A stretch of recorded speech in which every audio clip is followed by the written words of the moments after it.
I have been to a lot of theme parks like Dollywood, Walt Disney World, Islands of Adventure, just those amusement parks. But this year I went to a lot of parks that were very unique and that I really enjoyed. So here are the parks that I visited this year in 2022.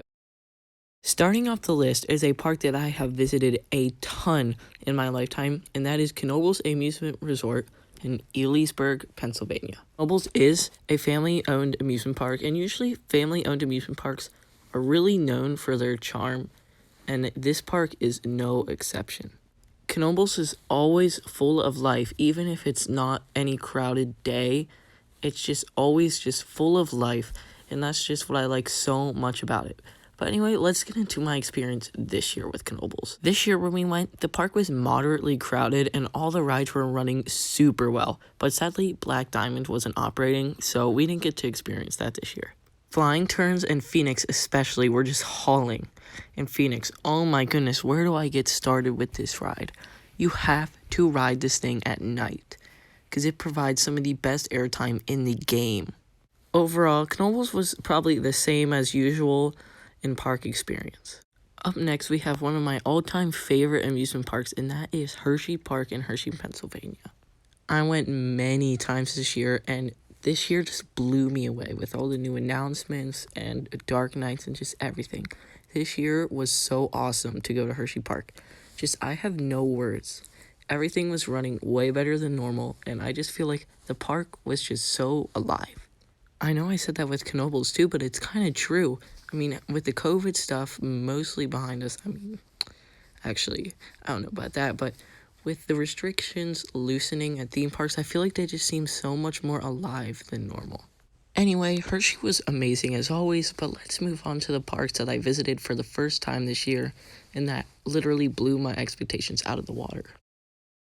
Kentucky Kingdom in Louisville, Kentucky was just so awesome. I have no words to describe this park. We went on a heat advisory, so everybody was in the water park, and we just got to walk on all the roller coasters, and this was money well spent. Just Storm Chaser and Lightning Run alone were worth the $70 we paid to go, but they have so much more. Kentucky Flyer, that is more than a family wooden coaster. That thing is a beast. And then, of course, you also have T3 Thunder Run and the best junior coaster of all time, Roller Skater. This park is just crazy. I was not expecting it to be this good when we went, but it exceeded all my expectations and is one of my favorite amusement parks that I've ever visited. The employees were just super nice as well, and they were super helpful in helping us find our way throughout the park. And I would just like to say this park has a weird layout, like having to walk through the water park in some parts. It kind of reminds me of Hershey Park, like having to walk through the water park to get to Lightning Racer. Also, let's just give a quick run through of their coaster lineup. So we got, of course, the best kiddie coaster of all time, Roller Skater, and then we also have Kentucky Flyer, definitely just a beast of a little wooden coaster. And then we got T3. We did not get to experience this, but by the way, everybody likes it. It just seems terrible. Thunder Run, it was pretty good, like airtime wise, but it was a little bumpy in the back. And then you've got one of the most underrated coasters ever, Lightning Run, which just has just amazing airtime, some of the best airtime I've experienced. And it also has a pretty underrated drop too. Like that thing flings you right over. And of course, Storm Chaser, the best ride at the park. But overall, this park was just absolutely incredible. Next up, we have a Cedar Fair owned amusement park located in Doswell, Virginia, and that is King's Dominion. I just think King's Dominion has some of the best shade out of any Cedar Fair park that I've been to. I know that's very weird to say, but it's true. Whenever you go to the park on a hot day, like we went to King's Dominion also on a heat advisory, so just having a park with shade could just make your day so much better. And I know for sure Cedar Point does not have much shade at all. The only shade they have is on that trail from Millennium Force to Maverick and in, of course, Camp Snoopy. But there's nothing like really shady else at Cedar Point. So King's Dominion was just so awesome to be able to be in a shady Cedar Fair park. You know, you also have a very good roller coaster collection. I would arguably say that King's Dominion might have the best 1-2 punch in the world. Now, that could be questionable, but that's just my opinion. They also have these very funny singing mushrooms. I should have them on screen now, but they just liven up the park. And yeah, this park is just overall beautiful, and it's not a concrete midway park like Cedar Point is. Although Cedar Point may have better coasters, King's Dominion just overall was just a very nice park to visit. You know, decently sized crowds, not really many crowds. It was a nice sunny day, although there was a heat advisory. The coasters kind of just like, the excitement from the coasters just kind of pushed that away, and of course the shade. And there was just a lot to do there, which is very nice to do at a theme park. Just having a lot to do just makes your day seem all the less boring. And last but certainly not least, we have one of my favorite amusement parks that I visited, and that is Cedar Point in Sandusky, Ohio. This park has an absolutely loaded coaster collection, and it has a decent amount of experiences for the family to enjoy as well. At Cedar Point, there are also a great number of places to eat. Personally, we ate at the new grill right by Maverick. It serves all kinds of stuff. I mean, I wouldn't really consider it a grill. I don't know what to really consider it because it's not really barbecue either. But this thing, it tastes so good. The food there is really good. If you go, you have to try it. One problem that I think Cedar Point has is coasters for the little kids. I mean, you have ones for like the really small ones, like Woodstock Express and Wilderness Run, and I know they're trying to solve that problem with their Wild Mouse that they're adding, but they still have a large gap between the little kids coasters and, say, Cedar Creek Mine Ride. Overall, the park wasn't really that busy when we went, just because we went right before holiday, so it was crowds were not as bad. But once again, we went during heat advisory. Like, what is up with us going to parks during heat advisory?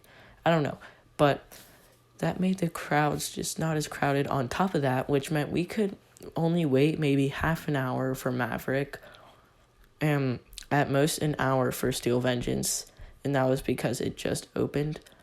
The all-day drink plans were also very efficient, unlike King's Dominions, which were kind of slow. Cedar Points were very quick. You could just go up, scan your bracelet, and get a new cup, and it was very helpful to battle the heat.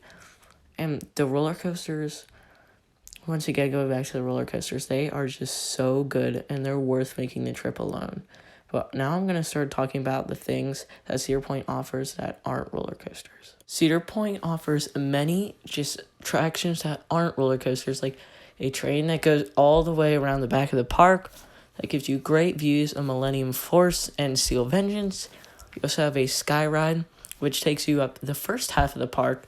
You get great views of Raptor, Valraven, some of Blue Streak, Gatekeeper, and all of Kitty Kingdom and all it has to offer. And you also have things like the Snake River Expedition that just add to that. They're very themed experiences. You also have more attractions that I won't quite get into in this video.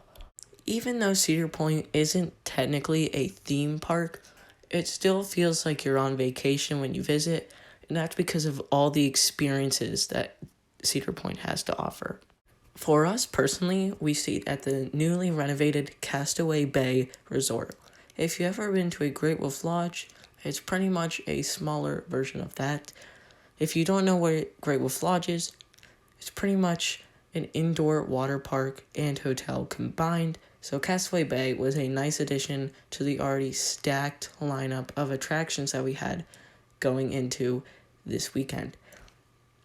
Castaway Bay had amazing slides and just an amazing atmosphere to it that I couldn't really describe. It also has a very good water coaster. It's not the longest water coaster in the world, but it's a good family thrill.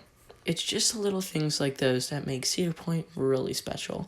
But another thing that makes Cedar Point special is the beach. Yes, there is a beach at Cedar Point, and it is located right next to Gatekeeper. And if you stay at one of Cedar Point's resorts, you can access the beach. This beach was awesome. The water wasn't too cold, and it wasn't too hot. The sand was very nice. It wasn't that disgusting sand that gets all in your toes, and it wasn't the very cold, wet sand. It was just right in the middle. And overall, the beach was just absolutely amazing, while getting amazing views of Magnum, Gatekeeper, Windseeker, and attractions like that. All these experiences packed together makes it feel like it's a true vacation, even if it's a couple days. Cedar Point overall, just absolutely amazing park. If you just love roller coasters, you can definitely go check it out, because it's just stacked with roller coasters. And even if you don't love roller coasters, there's a lot of stuff at Cedar Point that is there that are not roller coasters, and a lot of experiences that you can see there, especially driving up to the park. It just sends adrenaline through your veins. Just everything about Cedar Point is awesome, and you should definitely plan a trip if you love roller coasters or theme parks. Well, guys, that'll about wrap it up for this video. Those were the parks that I visited in 2022, and I can't wait to get to some more parks in 2023. Well, see you in the next one. Peace.